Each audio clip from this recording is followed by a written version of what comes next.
Penguin अपनी अनोखी चाल एवं मनमोहक आकार के कारण विश्व के बहुत प्रिय जानवरों में से एक हैं। पेंगुइन बर्फीली धरती और ठंडे पानी में रहने के लिए जाना जाता है। अंटार्कटिका की धरती पर पाया जाने वाला यह प्राणी सदियों से यहाँ निवास कर रहा है, परंतु एक वैज्ञानिक शोध में पाया गया कि पेंगुइन की उत्पत्ति ऑस्ट्रेलिया और न्यूजीलैंड में हुई थी।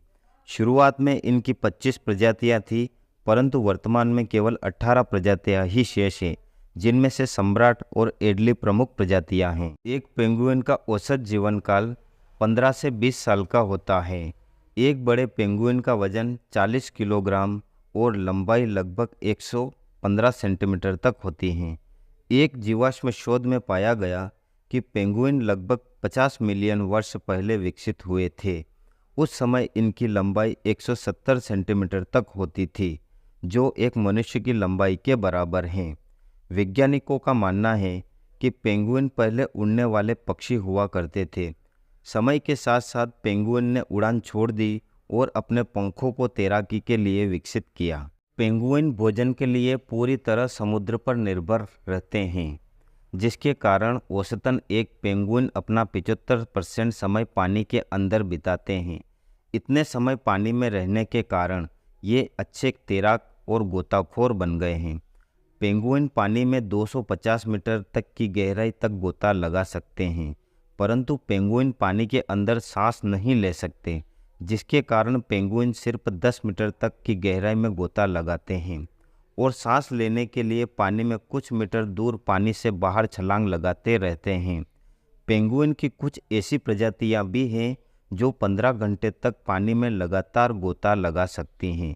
इनकी पानी में तैरने की गति लगभग 10 किलोमीटर प्रति घंटा होती। इन सभी विशेषताओं के कारण ये एक अच्छे शिकारी बन गए हैं। इनका मुख्य भोजन मछली, स्क्विड और क्रिल हैं।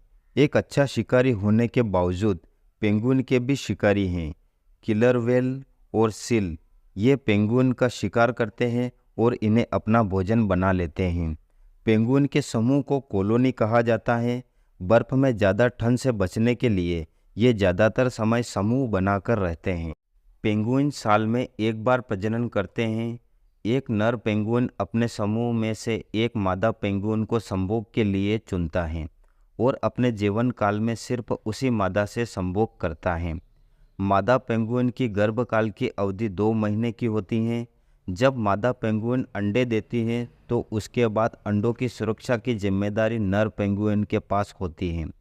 मादा पेंगुइन एक बार में 2 अंडे देती हैं। मादा पेंगुइन अंडे देने के बाद भोजन की तलाश में समुद्र में चली जाती हैं। नर पेंगुइन अंडे को ठंड से बचाने के लिए अंडों को अपने पैरों के नीचे छुपा लेता है और अपने शरीर की गर्मी से उसकी हैचिंग करता है, जिसका तापमान लगभग 38 डिग्री सेल्सियस होता है, जबकि उस समय बर्फ का तापमान लगभग -35 डिग्री तक चला जाता है। अंडे से निकलने वाले छोटे पेंगुइन का वजन 200 ग्राम तक होता है।